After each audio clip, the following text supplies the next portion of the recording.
वाकई अजीब खेल चल रहा है इस दुनिया में, और ये खेल सिर्फ अमीरी, गरीबी और ताकत का है। अब देखिए, ईरान के पास ताकत थी, पैसा था, पेट्रोल था, तो अमेरिका ने भी इजराइल को ये कह दिया कि तुम मूर्ख हो और इस जंग को जल्दी बंद करो। अगर फिर से तुमने ईरान पर एक भी बम गिराया तो अच्छा नहीं होगा। और इजराइल मान भी गया। और एक गाजा के लोग हैं जिनके पास ना पैसा है, ना पावर है और ना ही पेट्रोल है। लिहाजा इजराइल बीते करीब 3 साल से इन लोगों को इसी तरह आग की लपटों में जला रहा है। गाजा में कल जो हुआ उसको लेकर अल जजीरा ने 2 वीडियो पोस्ट किए हैं और ये बताया है कि हिटलर यहूदियों को कत्ल करता था, ठीक उसी तरह से आज इजरायली गाजा के लोगों का कत्ल कर रहा है। फिलिस्तीन का एक शहर है रामल्लाह। कल जब इस शहर के भूखे लोगों को खाना बांटा जा रहा था तो वहां इजराइल ने हमला कर दिया, और इस हमले में कुछ खाली पेट के साथ और कुछ खाने से भरी प्लेट के साथ ही भस्म हो गए। और जानते हैं, एक माँ है, आज ये दहाड़े मार मार कर रो रही है और ये कह रही है कि इसके बच्चों के बम मारकर चीथड़े उड़ा दिए गए हैं। आज जिसके पास ना कोई बच्चा है, ना कोई भाई, ना बहन, ना शोहर है और ना ही रहने के लिए कोई आशियाना। लेकिन जानते हैं, ये सब दुनिया देख रही है और बीते करीब 3 साल से देख रही है। अल जजीरा की रिपोर्ट बताती है, बीते इन 3 सालों में इजराइल ने फिलिस्तीन में 60,000 से ज्यादा लोगों को मारा है। सोचिए, आज आपके शहर या फिर आपके आसपास कोई मर्डर हो जाता है तो हम ये देखते हैं कि मर्डर करने वाले को अदालतें सजा देती हैं और वो सलाखों के पीछे होता है। लेकिन आज गाजा में खून बहाने वालों का कोई सजा नहीं दे रहा। सजा तो दूर की बात है, उससे कोई ये भी नहीं कह रहा है कि बस जालिम अब बस करो। हाँ, हमारे देश के कुछ एंकर ये जरूर कहते हैं कि गाजा के इन लोगों को अपने देश छोड़कर कहीं दूसरी जगह शिफ्ट हो जाना चाहिए। आज जोहरान ममदानी नाम के इस शख्स की भी सोशल मीडिया पर चर्चा है, और चर्चा इसलिए है क्योंकि ये आदमी अमेरिका के न्यूयॉर्क शहर का मेयर बनने वाला है। इसने मेयर बनने से पहले का जो चुनाव होता है, जिसे प्राइमरी इलेक्शन कहा जाता है, वो जीत लिया है। चूंकि ये मुसलमान है इसलिए इसकी चर्चा और भी ज्यादा हो रही है और लोग हैरानी से इस खबर को पढ़ रहे हैं और देख भी रहे हैं। खासतौर पर हमारे देश की मेजोरिटी इस खबर से ज्यादा इंटरेस्ट ले रही है और शायद उसे ये यकीन नहीं हो रहा है कि कोई मुसलमान न्यूयॉर्क जैसे शहर का मेयर कैसे बन सकता है। वरना अमेरिका की आजादी 100 से ज्यादा साल हो चुके हैं और शायद ही आपने कभी अमेरिका के किसी शहर के मेयर के इलेक्शन जीतने की खबर सुनी हो।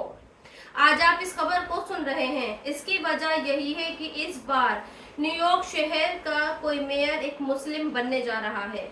वैसे जोहरान ममदानी की जीत की खबर जब डोनाल्ड ट्रंप के कानों तक पहुंची तो उन्होंने जो कहा वो भी आज आपको सुनना चाहिए। ट्रंप ने जोहरान ममदानी को एक पागल कम्युनिस्ट बताया, और सिर्फ यही नहीं, ममदानी पर ट्रंप ने व्यक्तिगत यानी निजी हमला भी किया और ये कहा कि जोहरान ममदानी भयानक दिखते हैं और उनकी आवाज भी अच्छी नहीं है और वो स्मार्ट भी नहीं है। खैर, अब थोड़ा जोहरान ममदानी साहब का इतिहास भी जान लीजिए। ममदानी साहब अपने बॉलीवुड की एक फिल्म प्रोड्यूसर हैं। मीरा नायर उनके बेटे हैं और इनके जो वालिद हैं युगांडा से ताल्लुक रखते हैं और जिनका नाम महमूद ममदानी है। यानी जोहरान की माँ हिंदू है और पिता मुस्लिम है। वैसे जोहरान के मेयर के इलेक्शन जीतने की एक वजह ये भी है कि वो फिलिस्तीन का खुलकर समर्थन करते हैं और उन्होंने ये भी कहा है कि इजराइल ने फिलिस्तीन में नरसंहार किया है। वैसे आज मैं आपको ओसामा बिन लादेन की एक चिट्ठी दिखाना चाहती हूँ। इस चिट्ठी में ओसामा बिन लादेन ने 28 सितंबर 2001 को लिखी थी। यानी इस चिट्ठी को लिखे हुए करीब 24 साल हो चुके हैं। आप सोच रहे होंगे कि अचानक आज 2025 में ये चिट्ठी क्यों आ गई और कहां से आ गई। तो फिर आप ये जान लीजिए कि ये चिट्ठी आज इसलिए आई है क्योंकि आप इस चिट्ठी के जरिए ये जान पाएंगे जो बात ओसामा बिन लादेन ने 24 साल पहले कही थी वो आज सच साबित हो रही है। इस चिट्ठी में ओसामा ने 2 बातों का जिक्र किया। पहली बात, ओसामा ने ये कहा कि अमेरिका में जो हमला हुआ था उस हमले में उसका हाथ नहीं था और इतना जालिम नहीं है कि अमेरिका के बेगुनाह लोगों को मारे। इसके अलावा दूसरी बात ओसामा ने जो इस चिट्ठी में कही है वो आज आपके बहुत ध्यान से सुननी चाहिए। दरअसल ओसामा ने ये बताया कि अमेरिका जिन दुश्मनों को अपने देश के बाहर ढूंढ रहा है वो दुश्मन असल में अमेरिका के अंदर ही बैठे हैं। The real perpetrators of these attack within America, not in Taliban और अफगानिस्तान। ओसामा ने ये भी बताया कि असल में ये लड़ाई जो पूरी दुनिया में चल रही है वो इस्लाम और ईसाइयों के बीच की लड़ाई है और इस लड़ाई का फायदा यहूदी उठा रहे हैं और इन्हीं यहूदियों ने अमेरिका के सिस्टम को कंट्रोल कर रखा है और इसलिए अमेरिका के सिस्टम पर यहूदी लॉबी हावी है। लिहाजा अमेरिका अगर किसी को सजा देना चाहता है तो वो ओसामा बिन लादेन नहीं बल्कि इजराइल है और इजराइल के अंदर रहने वाले यहूदी हैं। सोचिए 24 साल पहले ओसामा का ये लेटर लिखा गया और अगर आज आप किसी भी छोटे से छोटे जानकार से ये पूछेंगे कि अमेरिका इजराइल की बात इतनी क्यों मानता है तो वो झट से आपको ये बता देगा कि अमेरिका का कंट्रोल यहूदियों के हाथ में है और अमेरिका में यहूदी लॉबी हावी है। हालांकि कुछ लोग इस चिट्ठी पर शक कर रहे हैं और इस ग्रोक नाम के सोशल मीडिया ऐप से ये पूछ रहे हैं कि क्या लादेन की ये चिट्ठी सही है और लादेन ने जो उसे इतनी सच्चाई कही है। तो आज ग्रोक ने जो जवाब दिया है वो भी आप जान लीजिए। ग्रोक के मुताबिक लादेन की ये चिट्ठी सही है।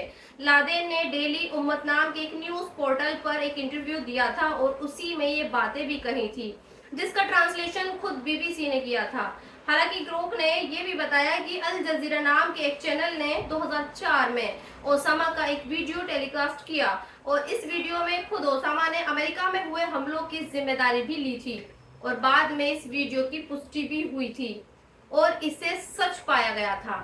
खैर है कहना सिर्फ इतना है कि आज इस्लाम और इस्लाम के मानने वालों को दुनिया में आतंकवाद और आतंकवादी की नजर से ही देखा जाता है और इसका अंत कब होगा या फिर इसके पीछे का सच क्या है और शायद कभी सामने ना आ पाए। तो दोस्तों आज की इस वीडियो में इतना ही। आप भी अपनी राय कमेंट्स बॉक्स में लिखकर मुझे जरूर बताएं और अब तक आपने मेरे चैनल को सब्सक्राइब नहीं किया है तो प्लीज सब्सक्राइब जरूर कर दें। शुक्रिया।